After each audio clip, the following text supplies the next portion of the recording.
कल कहाँ तक पढ़ा था बेटा? सर क्रोमेटोग्राफी किया था। जी बच्चे, क्रोमेटोग्राफी। यस हाँ चलिए, अच्छी बात है। तो फोटोसिंथेटिक पिगमेंट ठीक है। लाइट रिएक्शन, डार्क रिएक्शन है आपकी? Yes sir.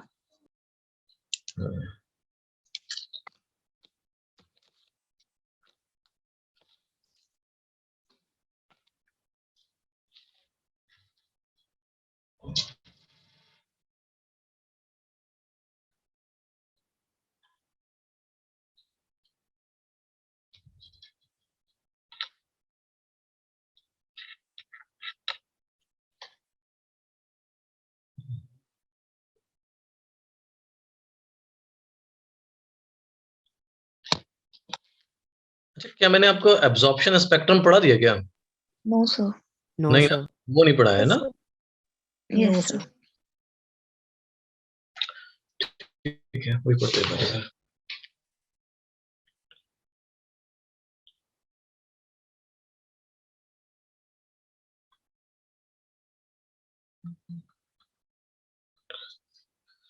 देखो बेटा, एब्जॉर्प्शन स्पेक्ट्रम क्या है फोटोसिंथेसिस का?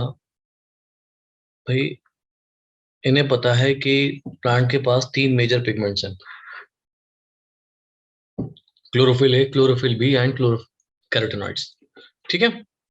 अभी क्या हुआ, जब इन्होंने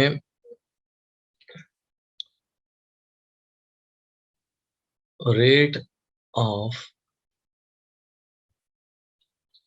फोटोसिंथेसिस देखा, ठीक है, अब या रेट ऑफ एब्जॉर्प्शन देख लो यहाँ पे मेन। ठीक है, तो एक पिगमेंट का रेट इस तरीके से आया। ठीक है, एक पिगमेंट ने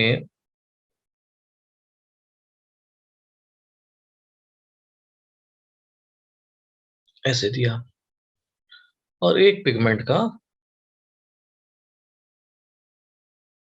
इस तरीके से।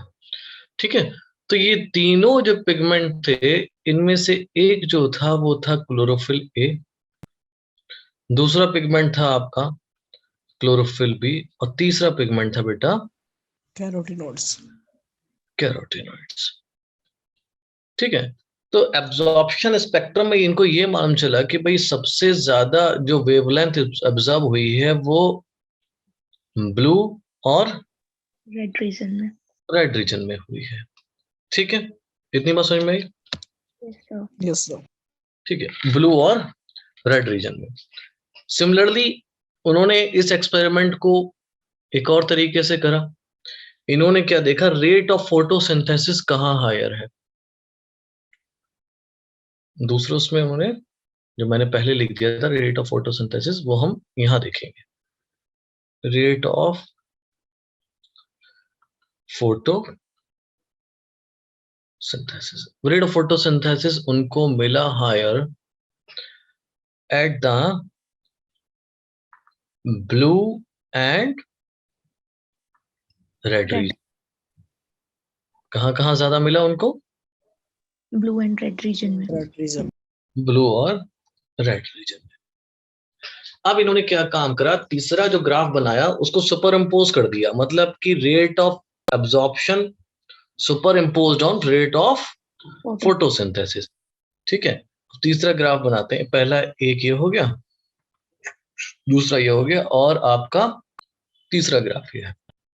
ठीक है, जब इन्होंने इस ग्राफ को देखा तो पहले तो यहां मैं सुपर इम्पोज करने के लिए पहले बना दे रहा हूं क्या, रेट ऑफ फोटोसिंथेसिस। तीसरा ग्राफ क्या है, ये है कि rate of absorption super imposed on rate of photosynthesis. अभी यहां पर उन्होंने देखा कि भाई इस जगह आपका मैक्सिमम लाइट किसने अब्जॉर्ब करी थी? क्लोरोफिल ए ने। क्लोरोफिल ए ने। इन तीनों ग्राफ के बाद ये इन्होंने निर्णय निकाला कि भाई क्लोरोफिल ए जो है वो एसेंशियल पिगमेंट है फोटोसिंथेसिस का, वही मेनली इन्वॉल्व हो रहा है फोटोसिंथेसिस में। समझ में आया? Yes, sir.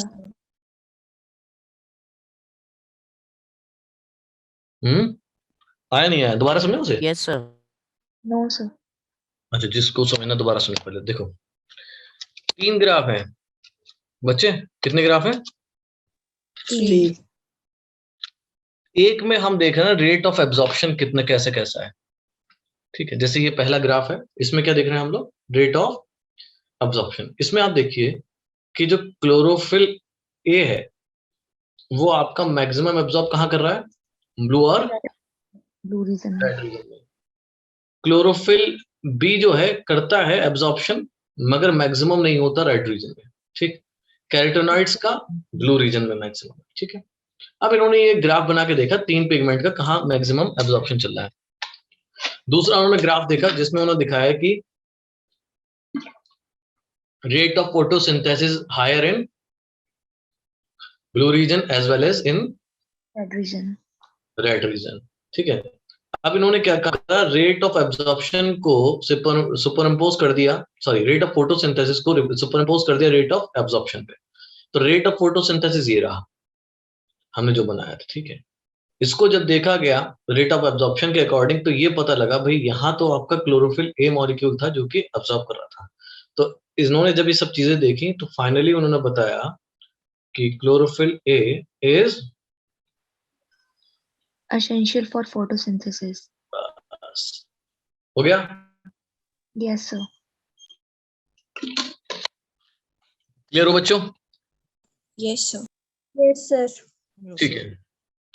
So now we will talk about the mechanism of photosynthesis. Photosynthesis के mechanism है क्या? Mechanism of photosynthesis. देखो photosynthesis में 2 चीजें हैं। एक बच्चा कौन सी रिएक्शन है? Light reaction. हाँ, एक है लाइट रिएक्शन और दूसरी कौन सी बच्चे? Dark dark reaction. Reaction. Clear है बात? Reaction. ठीक है। Yes, sir. अब हम लाइट रिएक्शन को कौन सी रिएक्शन बोलते हैं? Oxidation reaction. Excellent, oxidation reaction, ठीक है। इसका दूसरा नाम है बेटा हिल रिएक्शन। Yes, sir. दूसरा नाम क्या है इसका? हिल रिएक्शन। देखो जो आपकी लाइट रिएक्शन है इसके 4 स्टेप में हमने डिवाइड कर दिया है, 1 2 3 एंड 4। हालांकि एक साथ होते हैं, चारों स्टेप कैसे होंगे? एक एक साथ, साथ। ठीक है। सबसे पहला स्टेप को हमने क्या कहा? Light Absorption. एब्जॉर्प्शन। दूसरा स्टेप हमने क्या कहा? Splitting of Water. वाटर। तीसरा स्टेप हमने कहा release of Oxygen. Very good, ठीक है। Fourth step formation of ATP as well as NADPH. Excellent, formation of ATP and NADPH। अच्छा एक बात देखो, जब ये NADPH बन जाएगा तभी हमारी लाइट रिएक्शन मुकम्मल हो जाएगी, पूरी हो जाएगी, ठीक है Okay, sir. है ना। तो मेनली लाइट रिएक्शन का पर्पस क्या है? For the formation of ATP and NADPH. NADPH, है ना। थोड़ा सिंपल लैंग्वेज में यहाँ बना के देख रहे हैं कि मान लीजिए एक पेड़ है, ये उसकी लीफ है, ठीक है। उसकी लीफ पे आपका क्या पड़ी बच्चे? लाइट पड़ी, है ना। इस Yes, लाइट sir. को क्या करा गया होगा? Trap. ट्रैप करा Absorb. गया होगा, एब्जॉर्ब करा गया होगा, और जो वाटर होगा वो आपका Split हुआ. टूट गया होगा। वाटर के टूटने से क्या रिलीज हो जाएगा बाहर? Oxygen. हालांकि बहुत कॉम्प्लेक्स प्रोसेस है जिसको आगे समझेंगे, ठीक है। आसानी से, ठीक है सोनाक्षी। ठीक। अभी क्या होता है कि बहुत ही कॉम्प्लेक्स होगा, अब वो ऑक्सीजन रिलीज हो जाएगा। सिमिलरली यहाँ पर क्या होंगे आपके, क्या प्रोड्यूस होंगे? ATP and NADPH. NADPH। ये सारा का सारा जो होगा वो कहाँ पर होगा? Thylakoid में. क्लियर है बात ये? Yes, sir. समझ गए? Yes, sir. Yes, sir. चलिए Yes, sir. देखो बच्चा, पहला स्टेप कोई इतना कॉम्प्लेक्स स्टेप नहीं है, light absorption. Light absorption is done by the chlorophyll molecule, ठीक है। अब जरा हम देखेंगे, अच्छा हाँ एक चीज और समझानी थी। रेड ड्रॉप, एक चीज समझ लो बेटा थोड़ा सा, एक ऐड करते हैं बीच में स्लाइड, ठीक है, जिससे कि आपको समझ में आ जाए। ऊपर जाओ, आगे पर।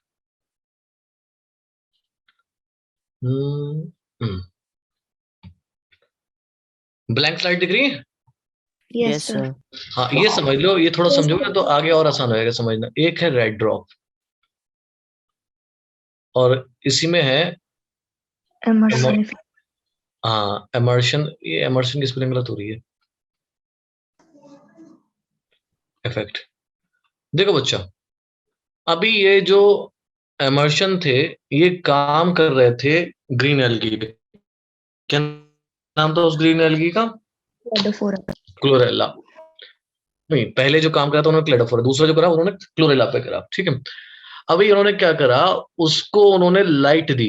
क्या देना लगी? लाइट, ठीक है, लाइट दी और वेवलेंथ को इंक्रीज करते गए 400, 500, 600।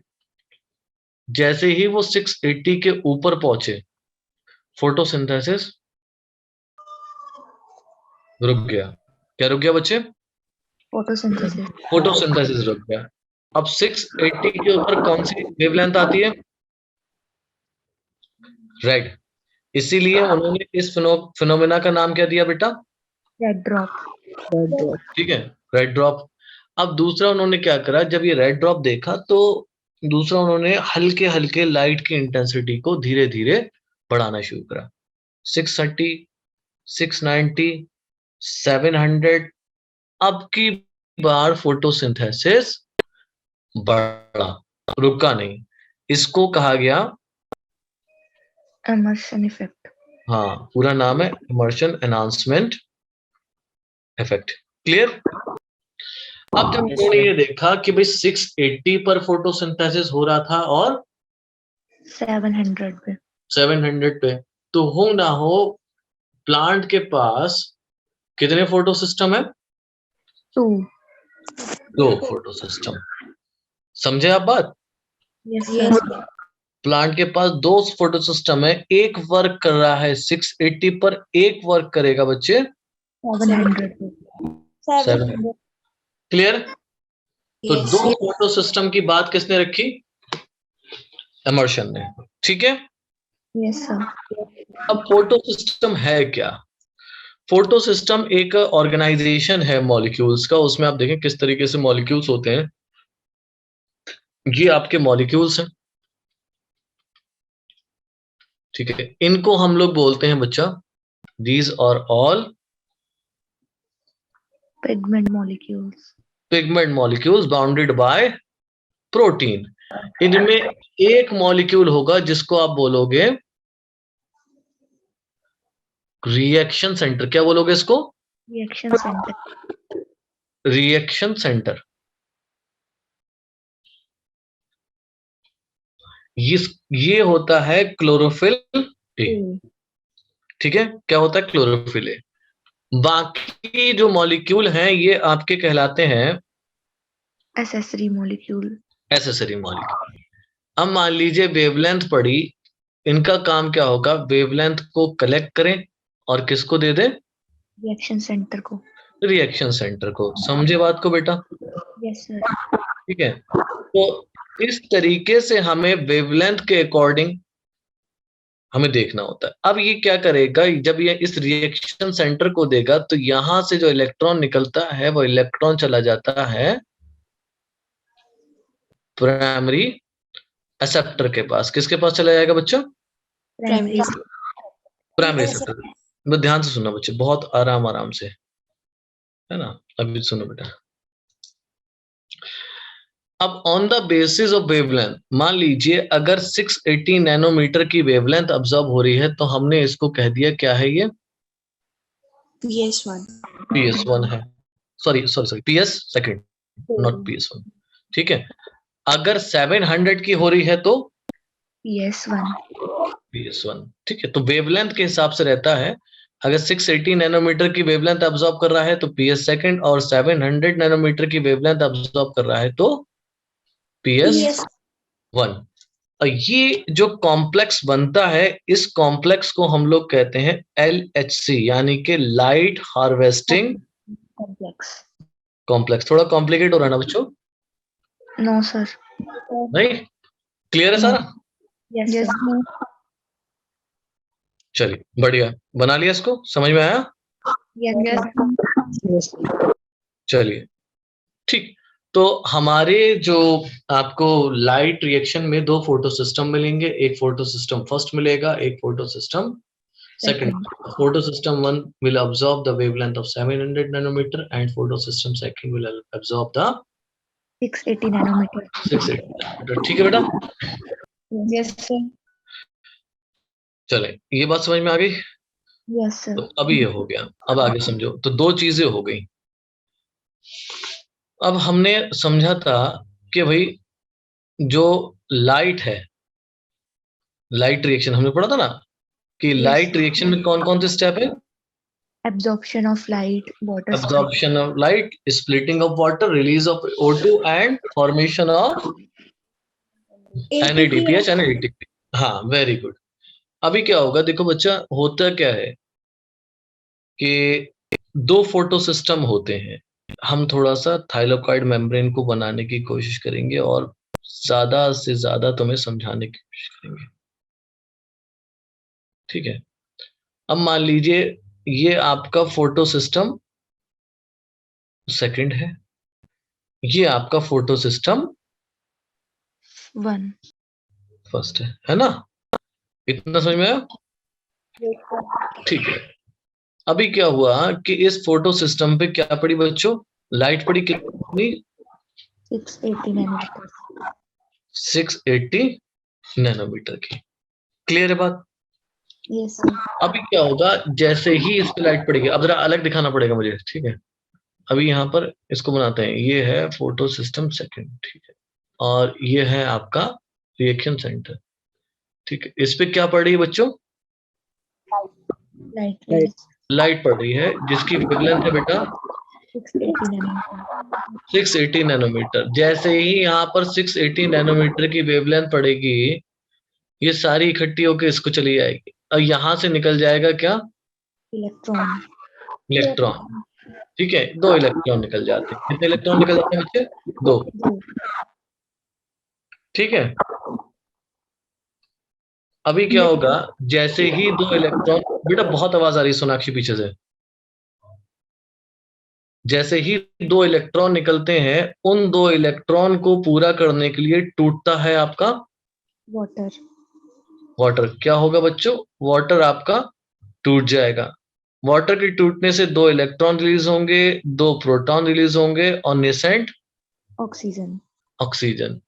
ये दो इलेक्ट्रॉन जो रिलीज हुए हैं वापस से कहाँ चले जाएंगे? फोटो सिस्टम 2 में. 2 में। कोई दिक्कत No, sir. नहीं ना? No, sir. नो ठीक सर। है। अभी जैसे ही ये फोटो सिस्टम 2 में जाएंगे, वहां पर पूर्ति हो गई। अब ये जो दो इलेक्ट्रॉन आपके रिलीज हुए हैं, they will be accepted by primary electron acceptor. कौन इसको ले लेगा? Primary primary electron. Acceptor. Primary electron acceptor ले लेगा, जो कि क्या है? फियोफाइटिन। मैं इसको लिख दूं यहाँ पे, Yes, sir. Yes sir. Pheophytin, ठीक है? ये इसको ले लेगा। अब ये प्राइमरी इलेक्ट्रॉन एक्सेप्टर ने क्या करा? पहले इलेक्ट्रॉन को ले लिया। अब ये क्या करेगा? इस इलेक्ट्रॉन को ट्रांसपोर्ट कर देगा अगले इलेक्ट्रॉन एक्सेप्टर को, जो कि क्या है आपका? Plaster quinine. क्लियर? इसको मिटा दे रहे हैं, थोड़ा सा समझा। प्लास्टोक्विनोन। प्लास्टोक्विनोन क्या करता है? इस इलेक्ट्रॉन को आगे पास करेगा to the cytochrome B6 and F complex. इतना समझ में आया? Yes, sir. Yes, sir. Cytochrome B6 ये ट्रांसपोर्ट हो रहा है, यहां से यहां, यहां से यहां और यहां से इधर। जब ये यहां पर साइटोक्रोम B6F की तरफ आ रहा होगा, तो यहां पर प्रोड्यूस हो जाएगा क्या? ATP. ATP। थोड़ा सा समझ में आया? थोड़ा सा। Yes, yes sir. सर। अभी क्या होगा, यहाँ साइटोक्रोम B6F से इलेक्ट्रॉन जाएगा प्लास्टोसाइनिन में। कहाँ जाएगा बच्चे? Plastocyanin में. तो इलेक्ट्रॉन पहुंच गया आपका उछलता कूदता कहाँ पर? प्लास्टोसाइनिन के पास। क्लियर? Yes, sir. अभी इस प्लास्टोसाइनिन से इलेक्ट्रॉन सीधे जाएगा फोटो सिस्टम 1 में 1 में, जिसमें भी क्या हुआ होगा, इलेक्ट्रॉन एक्साइटेड हो गया होगा due to 700 nanometre wavelength of the light. 700 nanometre wavelength. ठीक है, अब ये जो इलेक्ट्रॉन एक्साइट हुआ था, इसकी कमी को किसने पूरा कर दिया? प्लास्टोसाइनिन ने, हाँ या ना? Yes sir. है ना? अभी क्या होगा, ये यहां से भी इलेक्ट्रॉन आपका एक्साइट होके ऊपर जाएगा। Yes sir. ठीक है, ये इलेक्ट्रॉन गया, इस इलेक्ट्रॉन को एक्सेप्ट कर लेगा आपका फेरेडॉक्सिन सल्फेट कॉम्प्लेक्स। कौन एक्सेप्ट कर लेगा बेटा? Ferredoxin sulphate complex. देन आपका एफडी, फेरेडॉक्सिन। क्लियर? ये फेरेडॉक्सिन क्या करेगा, बना के दे देगा बच्चों NADPH। NADPH। क्लियर हुआ बच्चों थोड़ा बहुत? Yes sir.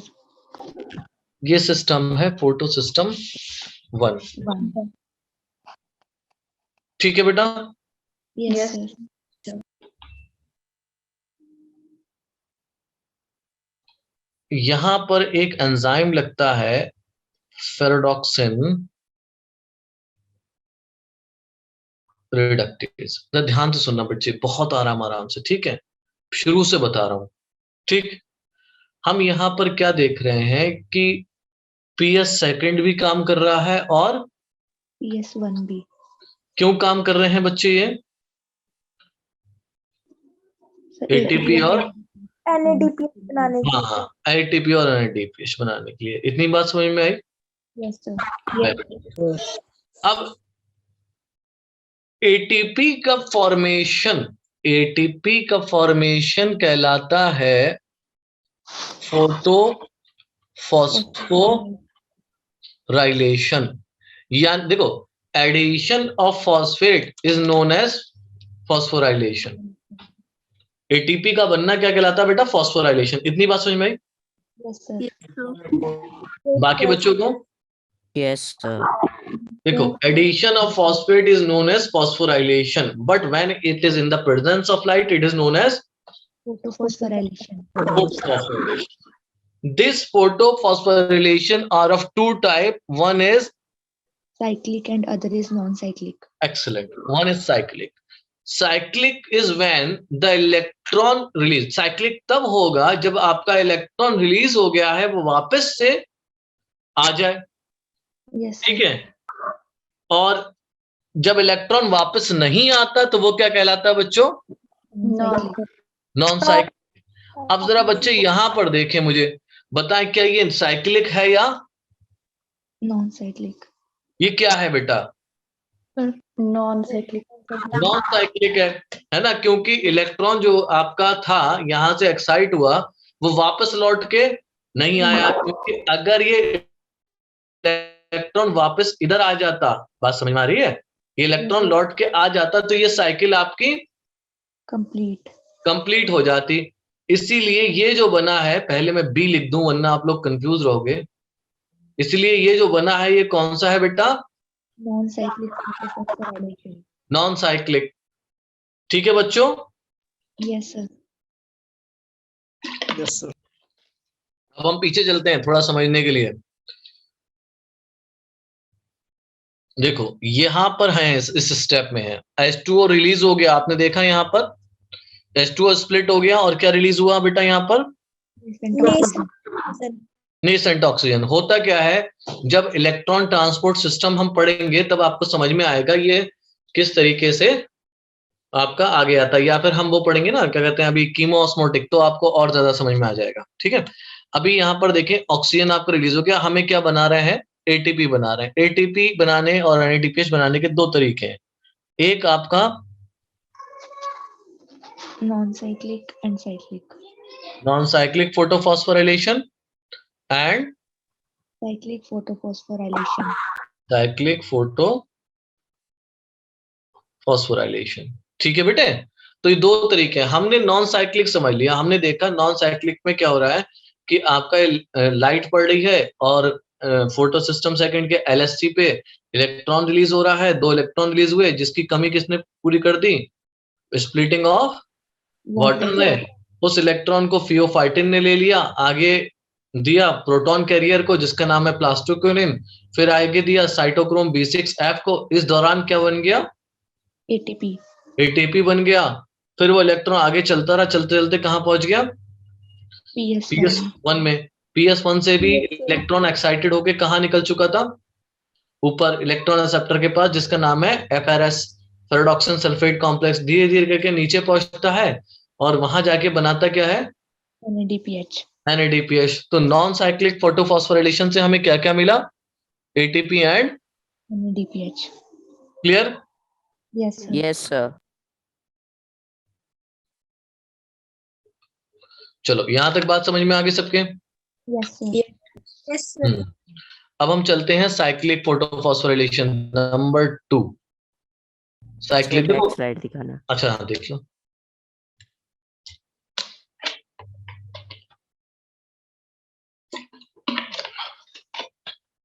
Done sir.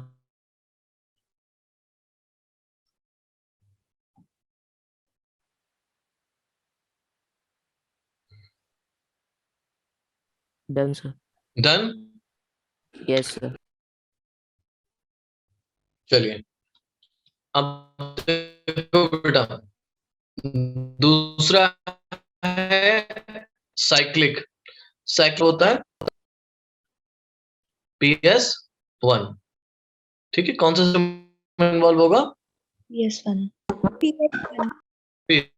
PS1। ये रहा इसका रिएक्शन सेंटर। ठीक है, अभी क्या होगा, यहां से इलेक्ट्रॉन एक्साइड होगा by the gathering of proton of sorry photons. Yes, sir. Photon की वेवलेंथ 700 nanometer. 700 नैनोमीटर, और ये गया 2 इलेक्ट्रॉन बाहर। ठीक है, अब इसको कौन कैरी करेगा? Pyridoxine sulfate FRS complex. Yes, sir. And FD। थोड़ा चेंज होगा, साइटोक्रोम B6। ठीक है, देन यहाँ पर F आएगा, प्लास्टोक्विनिन साइट सॉरी F यहाँ पर है, साइटोक्रोम F, प्लास्टोसाइनिन, देन वापस PS1 में. PS1 में। तो ये इलेक्ट्रॉन का जो मूवमेंट था इस तरीके से हुआ है ना? तो आपका जब यहाँ पर प्लास्टोक्विनिन से इस जगह FD से साइटोक्रोम B6 की तरफ आता है, इलेक्ट्रॉन ट्रांसपोर्ट प्लास्टोक्विनिन की तरफ जाता है, तो यहाँ पर आपका बन जाता है क्या? एक मॉलिक्यूल ऑफ ATP. है ना? So in cyclic phosphorylation we use or the plant uses photosystem 1 and only ATP is produced. Produced. Clear बच्चे? Yes, sir. Yes, sir. देखो बेटा, इसको समझाने के लिए एक हाइपोथेसिस आई जिसको बोलते हैं कैमी ऑस्मोटिक हाइपोथेसिस, है ना? उसको समझ लो।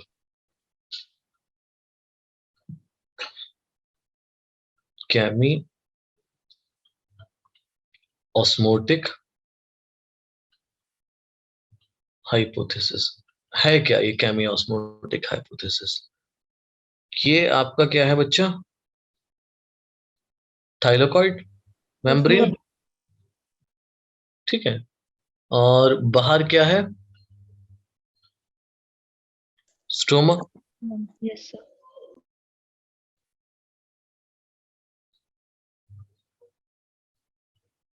अंदर क्या हो गया? Lumen of the thylakoid. Lumen of the thylakoid. ठीक है, अब इस थाइलेकॉइड मेम्ब्रेन पे यहाँ होगा PS सेकंड Yes, और sir. यहाँ होगा PS1। One. इस तरफ टुवर्ड्स द स्ट्रोमा लोकेटेड होता है एंजाइम NADP रिडक्टेज। कौन सा एंजाइम? NADP। हाँ, NADP रिडक्टेज। क्लियर? Yes, अब sir. सुनो बच्चों, लाइट पड़ी इस पे, यहाँ पर क्या हुआ? इलेक्ट्रॉन एक्साइटेड होगा, साथ साथ क्या टूट जाएगा बच्चों? यहाँ पर Water. Water. वाटर टूट जाएगा किसमें, 2 इलेक्ट्रॉन में प्लस, Nascent oxygen. और हाँ Two very good electrons. Nascent oxygen में, है ना बच्चा? Yes, sir. ये बात तो आपके समझ में आई? ठीक है। Yes, sir. स्ट्रोमा में भी बहुत सारे क्या होते हैं बच्चे, H plus ions. प्रोटॉन होते हैं, है ना, H प्लस आयन होते हैं। ये थोड़ी बात और समझ में आई? Yes. sir. अब इलेक्ट्रॉन जो आपका एक्साइटेड हुआ है यहां से, है ना, वो उसकी पूर्ति किसने कर दी, किसने? Of water. यहां पर पहला इलेक्ट्रॉन एक्सेप्टर होगा फियोफाइटिन, है Yes, ना, sir. पीएच लिख दे रहा हूं। वो किसको इलेक्ट्रॉन दे देगा, प्लास्टोक्यूनिन को। किसको देगा बच्चे, प्लास्टोक्यूनिन को। बेसिकली प्लास्टोक्यूनिन आपका इलेक्ट्रॉन कैरियर नहीं है, वो प्रोटॉन कैरियर है। जैसे ही इलेक्ट्रॉन प्लास्टोक्यूनिन के पास जाएगा, ये क्या करेगा, 2 प्रोटॉन को कहां लेके आ जाएगा, ल्यूमन। Lumen. कहां लेके आएगा बच्चे, ल्यूमन में। ल्यूमन में। इतनी बात समझ में आई? Yes. sir. sir. ठीक है। अब ये प्लास्टोक्यूनिन क्या काम करेगा, ये आगे देता रहेगा साइटोक्रोम B6F से पूरा कहां तक चला जाएगा, आपका पूरा नहीं लिखा रहा हूं, कहां चला जाएगा, PS1 तक। ठीक है बेटा। Yes, sir. अभी क्या होगा, जितनी बार भी लाइट पड़ेगी उतनी बार ये रिएक्शन होगी। Yes, sir. यहां पर क्या इकट्ठे होते रहेंगे, Proton. प्रोटॉन इकट्ठे होते रहेंगे। ठीक है। जब ये इकट्ठे होंगे तो यहां पर क्या क्रिएट होगा, एक Proton gradient. प्रोटॉन ग्रेडियंट, एक प्रोटॉन ग्रेडियंट क्रिएट हो गया। Yes, sir. इसका मतलब प्रोटॉन का अमाउंट कहां पर हाई है, Lumen of the thylakoid में. कहां पर लो है, Stroma में. Coma. ठीक है। अब क्या होगा कि ये चाहेगा कि भाई किसी तरीके से ये प्रोटॉन ग्रेडियंट टूटे। किसी तरीके से क्या टूटे बेटा, Proton gradient. प्रोटॉन ग्रेडियंट टूटे। उसके लिए इनके पास एक एंजाइम होता है जिसको कहते हैं एटीपी सिंथेज। क्या बोलते हैं, एटीपी सिंथेज। इस एंजाइम का नाम है, F0, F1. नहीं, एटीपी सिंथेज पूरा नाम एटीपी सिंथेज। इसमें 2 पोर्शन होते हैं, F0 और दूसरा F1। F1. F0 एक चैनल प्रोटीन की तरह काम करता है, यानी कि वो क्या करेगा, प्रोटॉन को नीचे लाने के लिए एक चैनल बना देगा। चैनल समझते हो ना, टनल टाइप का। Yes, sir. प्रोटॉन को नीचे लाने के लिए ये F0 जो है किसकी तरह काम करता है, Channel. चैनल प्रोटीन की तरह। ठीक है। और ये होता है on the membrane of thylakoid. और F1 पार्टिकल होता है जिस तरीके से डायग्राम में दिख रहा होगा, that is protruding towards the stoma. Stoma की तरफ लटक रहा होता है ये। Clear, Yes, sir. है ना? Yes. तो अभी क्या होगा कि यहां से ये H आयन रिलीज होना शुरू होंगे। क्या रिलीज होना शुरू होंगे, H ion. So according to NCERT 3 H ion release होते हैं। जब ये रिलीज होते हैं तब इनके रिलीज होने की वजह से F1 में कन्फर्मेशनल चेंजेस आते हैं। क्या आते हैं बेटा, कन्फर्मेशन। कन्फर्मेशनल हाँ, चेंजेस। कुछ चेंजेस आते हैं जिससे कि वो क्या करता है, क्या बना के देता है आपको, ATP. ATP. Clear. Yes sir. अब एक चीज कंफर्म करना है कि एनसीईआरटी में 3 प्रोटॉन है या फिर 2 प्रोटॉन है, बस इतना। ठीक है, कंफर्म करके बताना मुझे। ठीक है। सो यहां पर ये आपने देखा कि क्या क्या हुआ। अभी क्या प्रोटॉन आयन कहाँ इकट्ठे होना शुरू हो रहे हैं बच्चों, Stroma में. स्ट्रोमा में। इतनी बात समझ में आ रही है? Yes sir. ठीक है। अभी क्या होगा, ये स्ट्रोमा में इकट्ठे हो गया, मतलब ये बाहर वाला एरिया सारा स्ट्रोमा है ना। Yes, sir. ठीक है। और हमने कहानी ऊपर PS1 की कहाँ छोड़ी थी, PS सेकंड की PS1 तक हमने इलेक्ट्रॉन पहुंचा दिया था यहाँ तक। ठीक है। सिमिलरली इलेक्ट्रॉन एक्साइटेड होगा, आगे जाएगा, आगे जाएगा, कहां तक पहुंच जाएगा, FD तक, है ना। FD के पास कौन सा एंजाइम होगा, यहाँ पर NADP रिडक्टेज। ये क्या काम करेगा, NADP के साथ जो स्ट्रोमा में क्या है बच्चे, H Proton. आयन है, इनको जोड़ देगा और आपको क्या देगा, NADPH. NADPH। समझ में आया? Yes sir. बाकी बच्चों को Yes, sir. क्लियर है सबको? Yes, sir. दोबारा Yes. समझाएं। सर क्लियर है। No, sir. Very good. चलें फिर एक क्वेश्चन लिख लें, फिर आगे समझते हैं।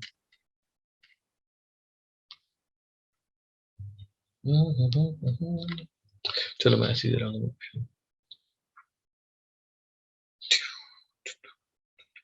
Question number 1. Which provide 2 electrons to ps second during non-cyclic phosphorylation? ठीक है, number 1 ATP, number 2 NADPH, number 3 stroma, number 4 H2O. Okay, now polls time. Do it.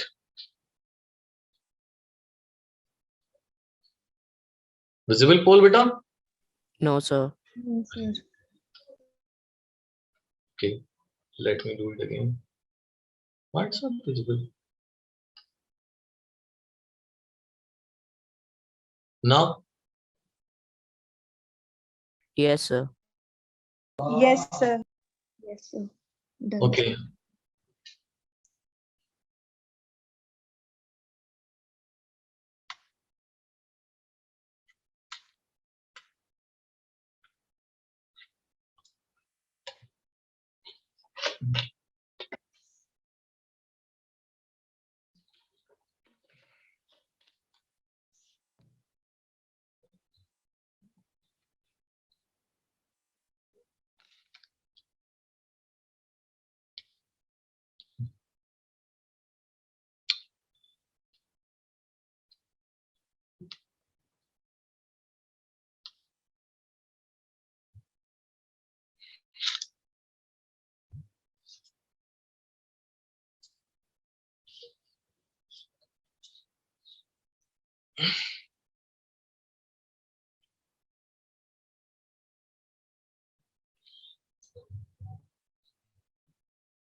हो गया बच्चों? Yes, sir. Sir, क्या करेक्ट आंसर है? splitting of water. हाँ, splitting of Water. Water he provide करता है। ठीक है, Yes, Yes, चलो Yeah. गुड। देखो यहाँ पर हमारा लाइट रिएक्शन कंप्लीट। ठीक है, अभी यहाँ पर क्या होगा, एक और पॉइंट बता दूं जिससे कि तुम लोग के दिमाग में रहे। ये क्या बना था बेटा? ऑक्सीजन। अब इधर Yes, क्या sir. करो, 2 कर दो। कितने मॉलिक्यूल कर दो? For 2. तो यहाँ पर कितने हो जाएंगे? प्रोटॉन, 4. यहाँ पर इलेक्ट्रॉन, 4. यहाँ पे ऑक्सीजन, कंप्लीट है ना। ये हम्म। क्या हो जाएगी, क्लोरोप्लास्ट से बाहर निकल जाएगी और ये क्या हो गया, O2 रिलीज, यानी कि पूरी लाइट रिएक्शन Complete. कंप्लीट। कोई दिक्कत किसी को? No, sir. No. No, sir. अभी हमारी लाइट रिएक्शन कंप्लीट हो गई, अब हम चलेंगे डार्क रिएक्शन की तरफ। डार्क रिएक्शन क्या है? डार्क रिएक्शन में करते क्या बच्चा? जो Sir, product, reduction and the formation of glucose. हाँ वही रिडक्शन से ही होगा। ठीक है, अभी क्या करना है हमें, जो हमने बनाया ना ATP NADPH, Yes, sir. इनको हम इस्तेमाल करेंगे। क्या करेंगे? इस्तेमाल for the production of Glucose. Very good. अब बात करते हैं हम लोग डार्क रिएक्शन की। ये कैसी रिएक्शन है बच्चे? Reduction reaction. Reaction. Reduction reaction, है ना? अब इसमें क्या होगा? Product of, Light reactions. हाँ, लाइट रिएक्शन, जो क्या है एटीपी एंड NADPH. हाँ आर यूज्ड। ठीक है, Yes, sir. क्यों यूज होते हैं? Formation of, Glucose. Very good, formation of glucose के लिए। अच्छा, एक और बात, इस रिएक्शन को क्या कहते हैं? Light independent reaction. Can it occur in the absence of light? Yes, sir. For how much time? For very less time. Okay. The light independent reaction is because it does not directly depend on the light, but it requires light for all these things. Okay, for the reaction. So it will happen for some time, but stops. Okay, beta. Yes, sir. So this kind of name which is not good enough to explain are known as misnomer. So dark reaction is a misnomer. So where does dark reaction take place? In the stroma of the chloroplast. Yeah, stroma of the chloroplast. ठीक है? Yes. And more things to explain about this. This is known as bio. Synthetic phase. Very good, Nandini. And another name? Blackman's reaction. Clear? Yes, sir. चलिए, Yes, sir. इतना हमें पता लग गया कि भाई इतने सारी बातें हैं इसके बारे में। अब जरा बात सुने, अब आते हैं मेन, हम खाना बनाने के बारे में, है ना? Dark reaction. देखो, आपके प्लांट में 3 तरीके से आपका ग्लूकोज बन सकता है। 3 तरीके से, 3 डिफरेंट पाथवेज हैं।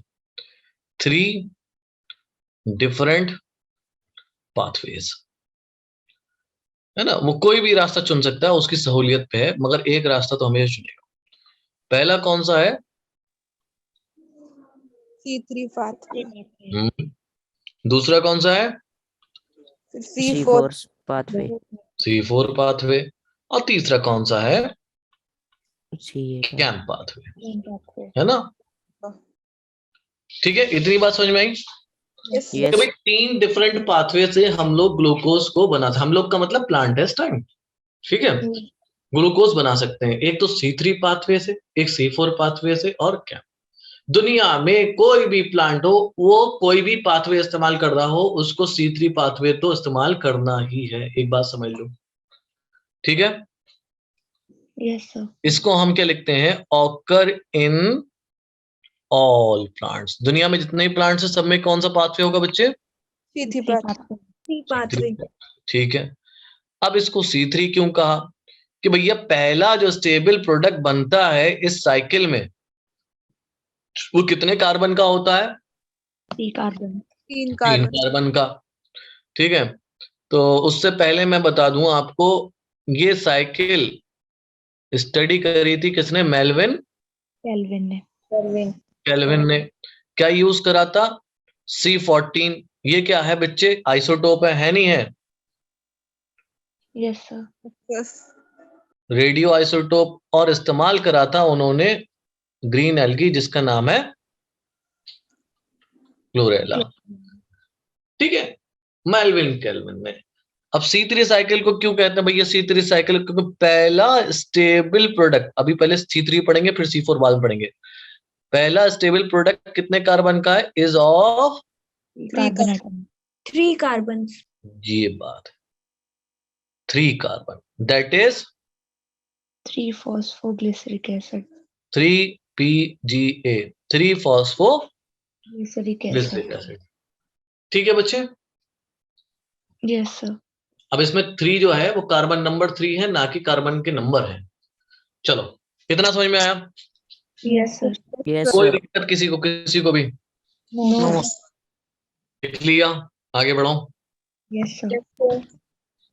देखिए बेटा, जो C3 साइकिल है, इनके 3 स्टेप है। कितने स्टेप है? 3 steps. हाँ, 3 स्टेप है. Number 1 step is Carboxylation. Carboxylation. Number 2 step is Reduction. Reduction. हमारा डार्क रिएक्शन कौन सा रिएक्शन है? Reduction reaction. यानी कि फॉर्मेशन ऑफ ग्लूकोज कैसे होगा? By reduction. Very good. Number 3 step is Regenerate. हाँ, रीजनरेशन. देखो यानी कि कोई चीज रीजनरेट हो रही है. हम लोग जानते हैं, जैसे कि मैं यहाँ पर बनाऊं, अभी मिटा दूंगा इसको, ठीक है. ये हमारी क्या है? लीफ. इसमें एक सेल होगा जिसका नाम होगा बच्चे Mesophyll cell. Very good, mesophyll cell. ठीक है. इस मीजोफिल सेल के पास होंगे ऑर्गेनल Chloroplast. और क्लोरोप्लास्ट के पास मौजूद होगा वेरी इंपॉर्टेंट एंजाइम जिसका नाम है RUBP. Rubisco. रुबिस्को. क्या नाम होगा enzyme? Rubisco. Rubisco. Last slide, previous slide Suhani, Yes, sir. जल्दी देखो बेटा. नहीं लिखा होगा ना, बोल दिया करो. ठीक है.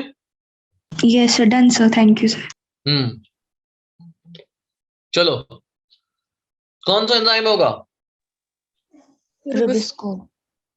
इस रुबिस्को की फुल फॉर्म है राइबुलोज बाइफॉस्फेट. Carboxylase. और आगे? Carboxylase. और आगे? Oxygenase. Very good. याद आ गया ना. अब देखो, Yes.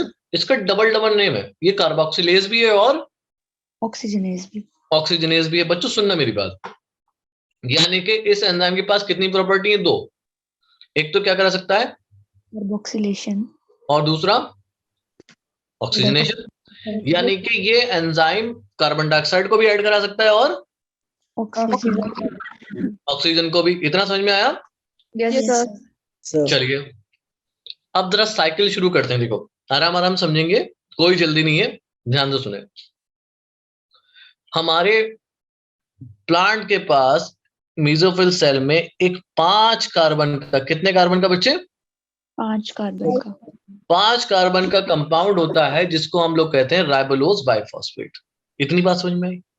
Yes. है ना. राइबोलोज बाइफॉस्फेट. 1,5 बाइफॉस्फेट भी लिखा होगा तो कंफ्यूज मत होना. ठीक. पहला स्टेप कर देते हैं इसके साथ. पहला स्टेप क्या है? Carboxylation. कार्बोक्सिलेशन. कार्बोक्सिलेशन का मतलब होता है addition of Carbon dioxide. Carbon dioxide. Dioxide. Komal बेटे, आवाज आ रही है? कोमल, Yes, sir. हाँ. अब जरा सुनना मेरी बात. 5 कार्बन थे, यहां पर स्टेप कौन सा हुआ बच्चा? कोमल बताएगी. Carboxylation. कार्बोक्सिलेशन. ठीक है. अभी 5 कार्बन में CO2 जोड़ो, कितने कार्बन हो गया?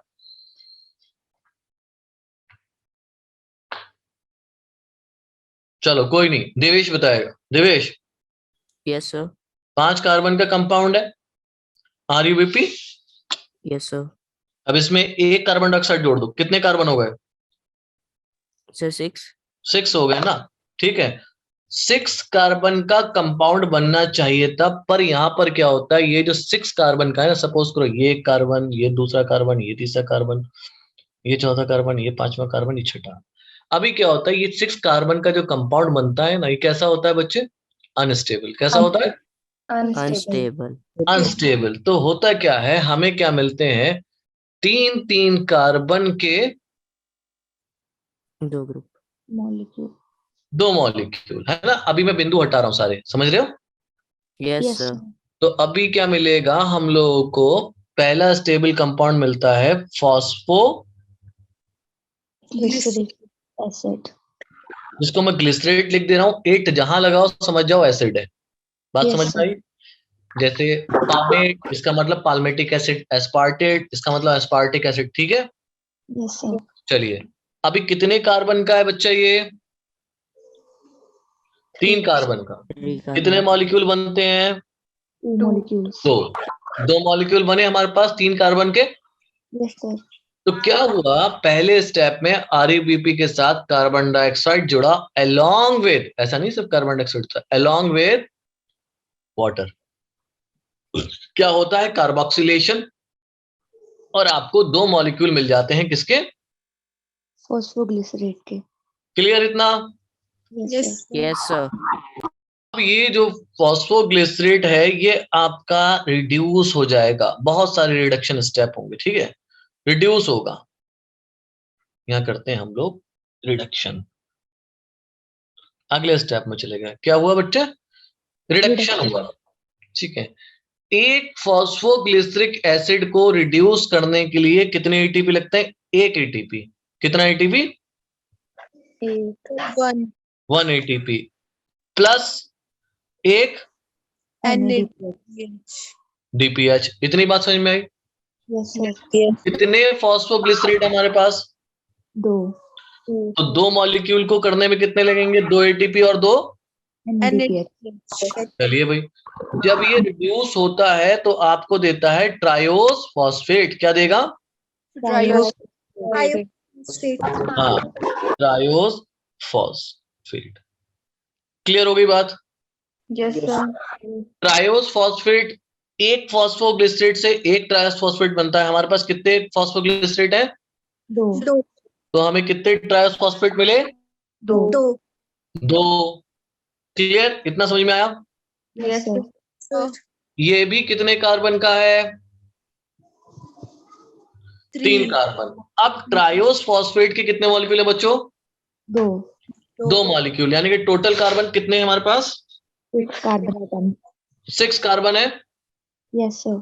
ठीक है, अभी हमें क्या करना है? इसको रीजनरेट करना है, जिसको हमने यूज कर लिया। किसको रीजनरेट करना है? आरयूबीपी को। आरयूबीपी कितने कार्बन का है? 5 कार्बन। 5 कार्बन का है। अगर मैं यहाँ से कितने कार्बन निकालना पड़ेंगे मुझे? यहाँ से 5। टोटल कार्बन कितने मेरे पास? 6। 5 कहाँ में ले गया? कौन से स्टेप के लिए? रीजनरेशन। ठीक है, रीजनरेशन में क्या हुआ? मैंने आरयूबीपी बनाया और यहाँ पर इसको बनाने में मेरा खर्च हो गया 1 मॉलिक्यूल एटीपी और एटीपी है ना? हाँ, एटीपी का ना, 1 मॉलिक्यूल मेरा एटीपी का खर्च हो गया। क्लियर? Yes sir. अभी जब मैं 5 यहाँ से ले गया था तो मेरे पास कितने कार्बन बचे यहाँ पर? Sir 1 carbon. 1 कार्बन से तो ग्लूकोज बनेगा नहीं। Yes sir. कितने कार्बन चाहिए? 6। एक काम करते हैं, इस साइकिल को कितनी बार घुमाते हैं? 6 टाइम्स। 6 टाइम। ठीक है, तो 6 बार घुमाऊंगा तो नीचे कितने कार्बन आ जाएंगे मेरे पास? 6 कार्बन। 6 कार्बन। इन कार्बन को इस्तेमाल करके मैं क्या बना सकता हूँ? Glucose. क्लियर हुई बात? Yes sir. तो 3 स्टेप थे। पहला स्टेप था बेटा कार्बोक्सिलेशन, दूसरा स्टेप था reduction. Reduction is not a single step, is a series of steps which lead to the formation of glucose. हाँ, ध्यान रखना, reduction is not a single step but it is a series of steps which lead to the formation of glucose. Okay? Yes sir. In each turn of cycle, हर एक turn पे cycle में, ध्यान से सुनना, हमारे पास 1 कार्बन बचता है, 3 ATP खर्च हो जाते हैं और 1 NADPH। कितनी बात समझ में आई या ये नहीं समझ में आया? सर आ गया। आ गया? सब क्या आया? Yes, sir. देखो, जब एक साइकिल हो रही है, यानी कि जब यहां से शुरू हो रहा है एक साइकिल, देखेंगे यहाँ पर 2 एटीपी खर्च हो गए, और जब आई साइकिल कंप्लीट हुई है तीसरा एटीपी, 3 एटीपी प्लस एक और चीज खर्च हुई थी 1 एटीपी। 6 बार साइकिल चली। कितनी बार चली बेटा साइकिल? 6 टाइम। तो टोटल एटीपी और NADPH यूज्ड कितने हुए? Sir 6 NADPH and 18 ATP molecules और 12 NADPH मॉलिक्यूल। बेटा बहुत इंपॉर्टेंट है, इसको याद रखना। 18 एटीपी और 12 NADPH मॉलिक्यूल आपके खर्च हो जाते हैं। समझ में आई बात? Yes, sir. कोई दिक्कत किसी को? No, sir. चलिए बढ़िया है, इसको देख लें फिर मुझे बताएं कहीं कंफ्यूजन हो तो। Done, sir. Done, Done? sir. Yes, Yes, sir. sir. चलिए बढ़िया।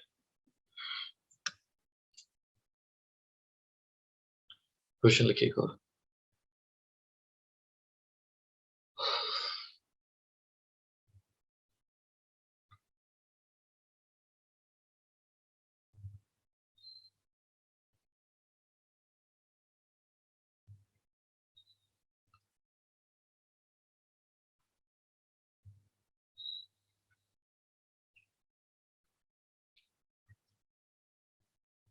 Okay Yes, sir.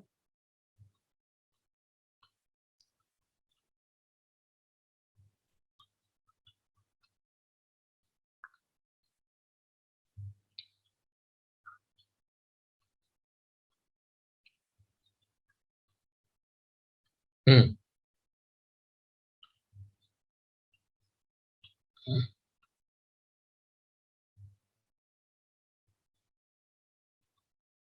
गुड। पोल पे आंसर दें आप लोग।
हो गया बच्चों?